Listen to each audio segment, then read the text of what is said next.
How I know. about My that? husband actually said that. So welcome everyone to the Game Changing Work channel, where we're all about how we can deal with the present, but really designing for the future where there is no difference between work and personal, because that's the only way change happens. It's about getting real with who you are and working with others to make that magic happen. So I'm Veronica Stewart. We have Roxana Rodolescu. Did I say that correctly? You And so did perfect. our topic for today is Gen Z and the future of work. So we're going to dive in and we're going to talk about our top 3 of the areas that we're going to cover today around this topic. Okay, so first off, we start with, let's look at the generations. Actually, when we talk about Gen Zs, it's, 15 years of working with lawyers taught me that we need to define things before we start talking about them. So here we are. Gen Zs are the generation born between 1997 and 2012, 2015. By the way, I have 2 Gen Zs at home. So That's my niece. okay, perfect. So they're between 8 and 23 years old right now, which means some of them are working already. Yeah. Finish college. Or exactly. So they're already starting to change and shape the future of work one way or the other. So I put this generations on the right so that we know when we look at generations, Veronica and me, we are Gen Xers, because that's what it is, right? And I get them wrong, and I always have to Google and check. Yeah, that's why. I actually love that you are, making sure that we all have a shared understanding. Okay, that's well incoming. We can't start unless we all understand what Gen Z is. So, awesome. So exactly, and I've had this conversation with so many people at so many times. So, and millennials are the ones born between 1981 to 1996. So, and when they got into the workforce, they were changing the future of work a lot. And there was this clash, especially between Xers and millennials, and then also boomers and millennials, because of the ways that we were working and the ways that we were approaching work. So I wanted to start with this so that we can then begin to really dive into it and talk about it properly. Yeah, and it's very interesting because our age group, we're 2 generations between Gen Z and right. So, and you think about the baby boomers, which is our parents, and they're still in the workforce. If you talk about the later end, some of them are still there. Well, actually, if you think about all the CEOs of companies and what might have you, they are boomers. So look how much of a gap that is. And the great thing about why we actually did this topic for today is how can we learn from each other? And it's huge. So what's our next topic that we were going to jump into? So the next one is, and I love this one so much, was here are some stats about the Gen Z's work so far. So first off, they're more racially and ethnically diverse than any of the other generations. They're digital natives. That's a fact. For them, the world doesn't exist without smartphones. I know they grew up with it. It's crazy, right? They're born with them, right? And at social media. Exactly. And they would choose to go for a lower salary and more rewarding work. And this is super interesting, over high salary and boring work. Yeah, and also flexibility. When I talked to my niece about this, and the people around her in that age, one of the most prominent thing that they always will say is they like freedom of choice. They don't like to be you know, having to go to an office and sit there and the rules. They actually don't like all these rules that are put on them. They like the freedom to think and do. They also are realizing that working for the man isn't always that great.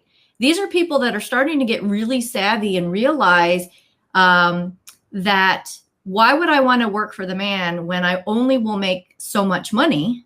When if I put the effort into myself and be an entrepreneur, it's whatever I put in it is what I get. As a salary person, it hits a limit. They're also realizing too that they tax structure. You have a lot of education things that are out there. Rich Dad, Poor Dad. You have real estate investment. You have all of the things that are out there today that they become more savvy independents and realize they don't want to be in that top left quadrant where you pay the most taxes. And I'm speaking here in the US, that you actually, most of the money that you're working is actually going through on taxes. They realize they're like, you know what? I could set myself up and not have to deal with it. They're a lot more savvy in this age group than most of like people that I talk to in the millennial or our generation or even baby boomers. Like they are very like, they Google, they listen to audiobooks. They are, you know, they're highly intuitive to find these solutions. Exactly. And so then they're also in tune to your point is what's my purpose? What's my passion? I'd rather do something that I like than have to deal with this BS of working for the man and telling me. If you look on YouTube and you look at a lot of sometimes the age group. Yeah. I know. I actually asked them, okay, what do you see yourself doing? How do you see yourself working? And so here's my son said, well, if I'm going to work with somebody and if I'm going to have a boss, first off, they should be nice and ask me about my opinion. So that's interesting because when we got into the workforce as Gen Xers, we didn't care our opinion, and we thought you just need to do the work. And shut up. Exactly, the boss would know, right? They're the sort of this know-it-all who should tell me. Yeah, they should tell me what to do and how to do it. So here is the switch in. No, I need the boss to be nice, don't be mean, and ask me, collaborate. So and the crazy thing about it, I'm going to blend this being an agile coach. We teach these things. And really, you have to ask, who are you teaching? And we're pretty much teaching the other generations to actually be more Gen Z. And so we talk about this, a couple of talks. I think it was like a couple of years ago. I was at Agile Open Florida, I think, and it was one of my friends, she brought this up as what does that look like in the future when you have all these younger generations that they are already naturally agile. Yeah. We're not going to have to teach that to them. And so what happens to our jobs? What happens to agile in the future? And so it was a very interesting conversation.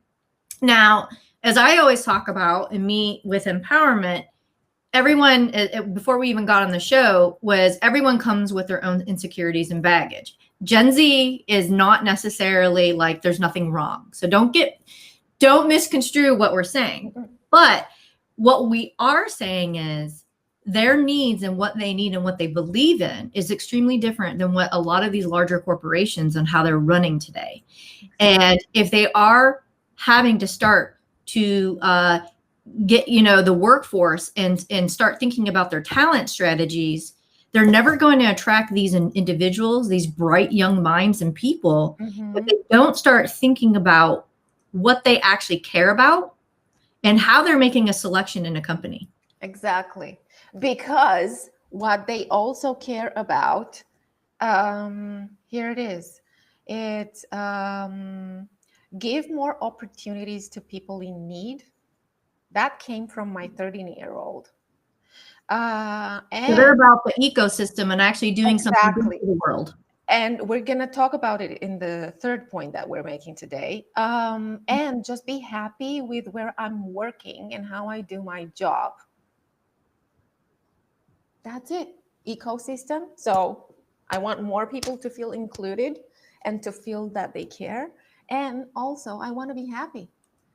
And that's why they say, you know, I'd rather choose a salary that's lower, but where I'm feeling fulfilled and where I feel I'm making the right contribution, the contribution that I want to make. Wow. And you think Boring about all the interviews you and I have gone through the years. Okay, professional job jumper here. And also as an agile consultant, how many times every engagement I had to interview and talk to people. Mm-hmm. And it's almost like you feel like you're in a microscope. Yeah. Where it's all about, what are you going to do for me? And if we really peel that onion back of what you just shared, they're more of, no, what are you going to do for me? Mm-hmm. And what are you doing for the world around us? Exactly. And that's going to change even the interviewing process. Oh, yeah. Of what we're used to today. Mm-hmm. Because if you think about how interviews are happening, they always want to know, understanding how you think about things and solve for problems and outcomes and everything like that. That's still great to understand how somebody is going to approach something. Yeah. But now it's going to start really hitting in of, what kind of leader are you? Mm-hmm. Oh, they're going to start asking questions where you, the interviewer, needs to be ready to answer. And maybe you're not ready to answer those questions because you haven't really looked within yourself. So that is a great segue to the third point, because now that you mentioned it, I want to show this because it links so well with what you just said. What this means for the future of work, it doesn't affect just Gen Zs, right? We're talking about them because they're just entering the workforce, but we're actually looking at what this means for all of the other generations at work. What does it mean for you as a leader? What does it mean for you as a successful leader or you have a successful career? What can you learn from them and what can you teach them? I mean, if this is euphoric of us Agilists that are out there, because we're trying to help create this type of culture and world and organizations, and you have this whole workforce coming your way, that's going to be nudging you. Yeah. And they're not going to have a choice but to start changing, because they're going to have a hard time getting talent. Yeah, exactly. So let's jump into that. What are those things? Look at this. It's, first of all, a different mindset. And it was just what we were saying earlier. They're thinking about, oh, if I just work for one person, I can only make that much and I can only be that happy. So entrepreneurial mindset. Exactly. That's number one. You know, anybody around her, anybody like younger people, and then I don't know, you know, the conversations you have with your kids, they are entrepreneurs and they are challenging you. Why should I work for you? Again, I said, why work for the man? They are literally saying, okay, if I don't create debt, which they are getting very savvy on a financial literacy and stuff. Some of them are, you know, that's becoming a big thing. They're teaching it now, you know, so they're getting more savvy on how to manage their money. And not have that, you know, get credit card, max it up or what might have you. A lot of them are questioning even going to college because they're like, why put myself in debt? And it's not going to get me a job out of college when you still have to have experience on your resume. They're questioning all these kind of things, which is very entrepreneurial-like of them. And saying, can I go into the workforce right away from high school? Which, oh my God, there's some high school kids that are actually having businesses now. It's awesome. That's the thing. Exactly. But they had a good model looking at millennials because they actually started this trend, so to say. But you learn by observation of the generation before you. Exactly. But then they look at, okay, what are the things that I can do? Who might be some companies or some people that I can work with? And it's going to be more of a matter of who you're working with rather than who you're working for.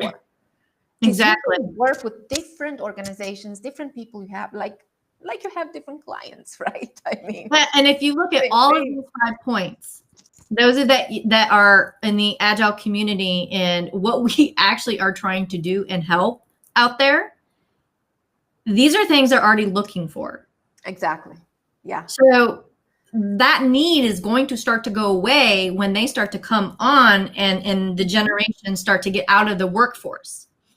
Yeah. What we should be thinking about is, how do we tap into this natural thinking mindset, what we call this agile mindset, into this generation that's going to allow us to maximize and get there quicker as an organization. That's so one of the things that I think companies should start thinking about is start mixing the generation gaps, because if you are really wanting to go through an agile transformation, you need some fresh meat.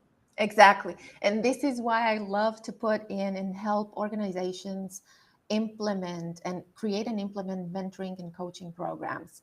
And this is why I love it when it comes to mentoring and reverse mentoring. That means you can use everything that everybody knows. You have that power, that knowledge power inside your organization. How are you using it? How are you helping people learn from each other rather than just compete? Because we're going from this culture of competition to a culture of collaboration and learning. So this is why I love it that they're asking for more personalized workplaces and roles. And here it is. And they actually want life coaches, because most all of them that I talk to really believe in personal development. Absolutely. Yeah. And so if we think about agile coaches today, and if you're really forward thinking, and again, me being an agilist, but really now I'm going into empowerment coaching, there's a reason why. Because I personally see the value in it, but I also see the future of it.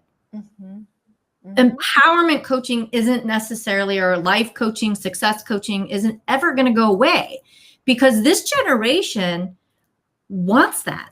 Exactly. They want to be empowered. Yeah. And if they can have people that are going to help grow them, because a lot of them have this natural growth mindset and learning and wanting to do these things, that you have to have it there for them. Yeah. You have to have it for them. What a bonus package. Yeah, we have a life empowerment, success, career coaching, like how I think Google has that in there, and that's why it's attractive. But I actually, in my blog article that I wrote today, is I saw one company here locally advertise for a life coach, and they're actually doing agile. And I was like, oh my gosh, that's fabulous. It is. And imagine showing your kids that. They probably would be more interested to go, that's a company I would work for. Exactly. Because they have health in mind, they have well-being in mind. And then their other question is, what are they doing for the world? What are they doing for the world, for the environment? How are they helping people? And how are they helping people generally, not just people in the organization? I think this is the main difference that they're bringing into the workplace, in that what it means for employers. And even if you create a small business and you're a small business owner, you have to think about all of these things because they look at the entire ecosystem. And that is super important to them. That is why coaching and training are important to them, because they are aware of their strengths.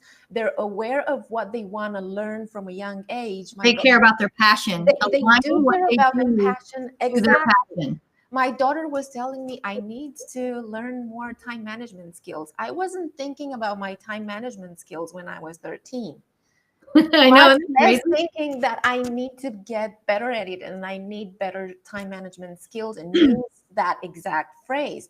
So I think they're more self-aware, and we all know with self-awareness, that's where it starts. And let's expand on that word aware. So there are a lot of companies that, if you ever look on, and I talk about this all the time, that they'll put, their purpose and their values, and they might be doing some great things in the world, but when you look inside, their home is ugly. And what I mean by that is this generation is going to see through how phony you are, how you treat your people. Yeah. Oh, great. You're doing something good out there, But when you close the door, this is how I'm treating you. And it's that they are very aware of the phoniness on some of these companies where they look like, it's like, how like a couple that looks like they get along and they're great and you see them socially outside in the world, but behind closed doors, they're fighting and, they don't get along at all. Well, this generation is pretty keen on that they know you're full of shit. Yeah. This is why they really mean it when they say, be nice, don't be mean. That means you actually have to genuinely be nice, not pretend to be nice. Don't fake it, because I'm going to see it and I'm going to tax it and I'm going to leave. I'm not going to stay. That's the thing. They're not going to stay in a place that they don't resonate with. And it's we going to be hard. That. I'm sure it's probably hard. So like, let's just get, a little personal if you're open to it, is you are a parent and you come from a different generation. Go get a good job that pays you well. That's how we were programmed. Yeah. Now you're sitting here trying to raise a child that doesn't think this way or believes this way. And maybe they might be accommodating to you and not really being honest, depending on your relationship, that they might even be, screaming inside going, well, actually, no, because every kid around them, their peers are talking like this. And what could you say, being a parent to this generation, knowing we're a little different, on the way we're programmed now? Listen. Just listen and stop, for God's sake, stop telling them, stop shooting them. We don't stop shooting people generally, but don't shoot Gen Zs. Don't shoot your kids. Because how many times when we tell ourselves, I should do this, I should do that, we actually do it? Never. I can bet you, never. It goes, why do we think that would work with them? Or imposing. You should do this, or you have to. No, it doesn't work, because they won't do it, and they have this power. Well, my kids, they're both artistic. My son is into drama. My daughter is into visual arts.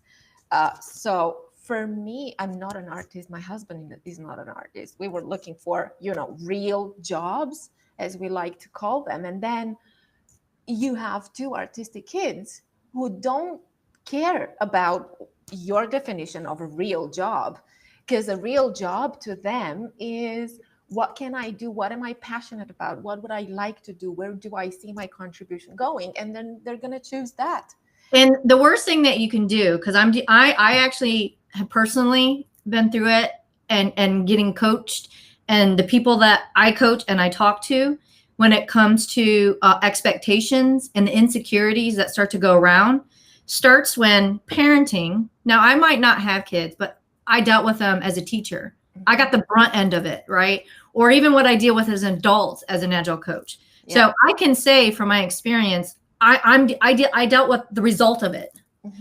And what happens is, if you're putting expectations, either because you weren't successful, okay, or you want them to be like you, it can do a mind, you know what? I'll take the F word out of that, but that's what I really want to say. You're actually creating insecurities in your children. Yeah, exactly. And I think now that we're talking about it, I think it's so crucial for Xers and millennials to learn how to learn some coaching and mentoring skills themselves, because that is going to help you communicate with the Gen Zs and also with any other colleagues at work that are from a different generation than you. Because with coaching and mentoring, that doesn't mean that you are going to be a coach, a certified coach, and you're going to start your own coaching practice if you have a career. But coaching skills, learning them, and everyone can use them, actually even parents. Everyone. And that is so crucial moving on. If you're moving into collaboration, you need some coaching skills in place that are actually going to help you perform better at your job and help others that are younger than you grow, right? And it's all about, being open, being curious. Yeah. At the end of the day, it's help elevating and supporting people, and then also helping them be accountable for the goals that they set. Mm-hmm. But really, at the end of the day, we can learn from everyone. One generation is not better than the other. Yeah. Because I can tell you right now, the things that the baby boomers went through and learning, what it means to actually, they didn't have the comforts where it was so easy to Google your answers and what might have you. They are really good at finding answers and getting things done. And they don't sit there and waddle and waffle over it. And they're not all about like, oh, my feelings, how I feel, I can't do something. So there is a huge benefit between the different generations, because you could have too much feeling. Yeah. And then you're not doing really good actions, Yeah. because your headspace is all in the feelings. Yeah. Or you have, I'm getting to action, hide your feelings, and then that gets pent up, and that's why people have midlife crisis. Exactly. So there's a huge benefit, and this is why people should talk to each other. Talk to your grandparents, talk to older people, talk to, every kind of generation that's out there, because we can learn from each other. Mm-hmm. And learn to listen. Learn to listen, because like everybody has something great to say and to contribute. It's like, do you care about what they're saying? Are you really hearing what they're saying? Just, learn how to listen to each other and start working with that, and stop digging on differences and why that's not going to work, and start using everything that makes it work, because there's so much that can make it work. I mean, yeah. And I think I from what I'm experiencing, and you can correct me if I'm wrong, that generation really wants to be listened to. Yeah. And so it's a skill set and patience, I'm going to say at the same time, because it's also a mindset and behavior. It's not just the skill of listening, is that you have to kind of shift that for this generation, because being heard is so far more important to them. Yeah. And think about what being heard means to everybody working right now, to other generations. Like, and we try to teach that exactly in Agile transformations, and it's really hard sometimes, where they don't care to get to know each other and build relationships, and you have this whole other generation that is pretty much fine with their feelings. So it's very different. So I know that we're about to wrap up our show. We should. And so what our channel, the Game Changing Work channel, don't hesitate to go over there on YouTube, subscribe to the channel, and if you liked the show today, like it and leave a comment of what you liked about it. We'd love your feedback. And then also, if there are any future topics that you would like us to touch on, we definitely want to hear from all of you. That will be extremely helpful. Feedback is awesome. Yeah. So upcoming right now, we have our Game Changing Work LinkedIn channel, where we will be putting the videos, the links, at least sitting on there, so you can watch it on LinkedIn. But the YouTube channel is a great place, because you'll automatically, if you click the bell to get notified, you will always know when we actually have our shows going on. It's the only way that you're really going to see that. I'm just going to say, we have our shows every Wednesday and Friday, 8:25 a.m. Don't miss it. Be there or be square. Remember that? Yeah. All right. So that's me. That's you. For me, really starting, this is me really buttoning up only the Agile specific, because really I'm going to be just talking about empowerment in general. So this is the last one that really is centered around Agile careers and empowering you. And again, I thought I updated that, where it's more about embracing who you are, not getting you to stop doing something. I thought I changed that title. So anyways, if you actually look on YouTube, it says what's happened to my Agile MOJO. And that will be on the 18th at 4 p.m. Eastern time. Mm-hmm. Okay. So for me, I want to say that we're starting the Little Legacy League. We start on November 16th. This is for people who manage people in teams and want to be better managers and want to be better at managing their people, and want to build that dream, because a lot of it was about, when you first started working, you thought about your dream of having your dream career, dream business, dream team, and everything was a dream.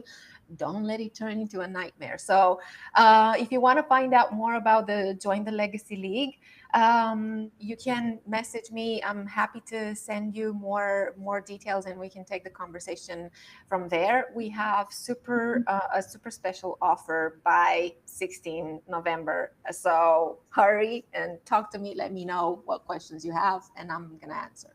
And again, those of you that are especially middle management going through an agile transformation, this is extremely beneficial because you're almost like the sandwich caught in the middle, literally. Yeah. And this program is really going to help you get the support you need in order to really help transform the company in the role that you have as a middle management manager.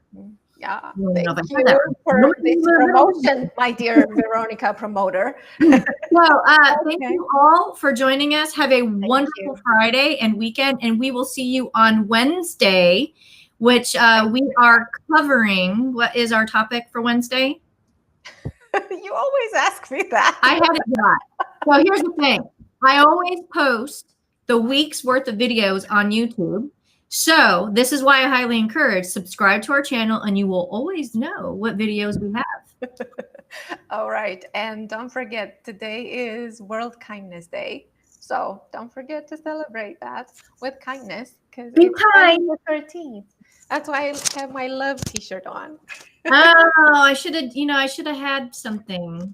I was in the mood for green today. Well, that's kind. Okay.